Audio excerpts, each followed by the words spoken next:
بسم الله، الصلاة والسلام على رسول الله صلى الله عليه وسلم. ازيكم حبايبي؟ عاملين ايه؟ ان شاء الله يا رب تكونوا بخير. كل سنة وانتم طيبين. احنا في الشتاء بقى وقلنا نعمل حمص. بصوا، جبنا ربع كيلو حمص، سلقناه ندي له غلوة بس كده على النار، وهنرمي المية دي. وفي نفس الوقت هنعمل ايه؟ كبدة وقوانص.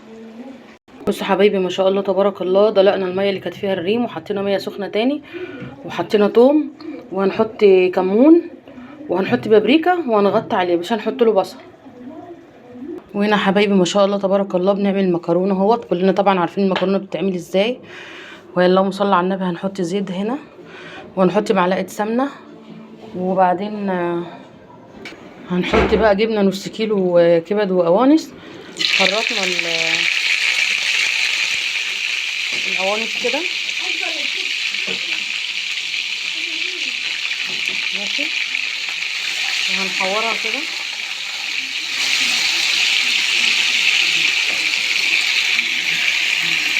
بصوا حبايبي ما شاء الله تبارك الله، ادينا لها تشويحه حلوه. وبعد كده بقى نحط الكبده ماشي.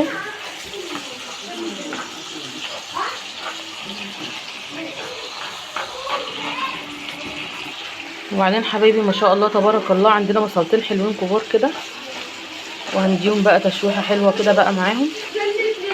بسم الله ما شاء الله تبارك الله.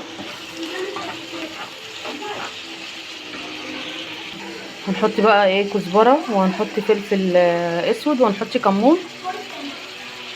وصلت لغايه هنا بقى اعملي لي لايك.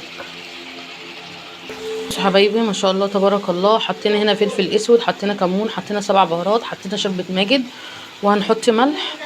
وهنا هنحط عصرنا 5 طماطميات، وهنحطها عليها بقى، بس هنصفيهم الاول.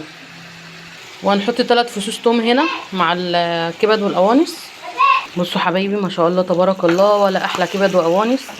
اخيرا بقى هحط الفلفل الاخضر ماشي، هياخد له تشويحه كده معاه، وهقفل عليها بقى. بصوا حبايبي ما شاء الله تبارك الله، حطيت عليه معلقه بابريكا، وهنصبه بقى، وهيبقى الشطه والليمون بره، وحطيت ملح. بصوا حبايبي ما شاء الله تبارك الله، عملنا الحمص اهوت.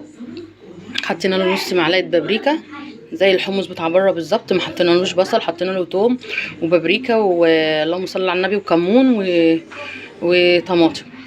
وادي هنا عملنا الكبد والقوانص اهيت، ما شاء الله عليها جميله. وعملنا جنبها مكرونه. وقولي لي رايك بقى، وصلي على الرسول عليه الصلاه والسلام.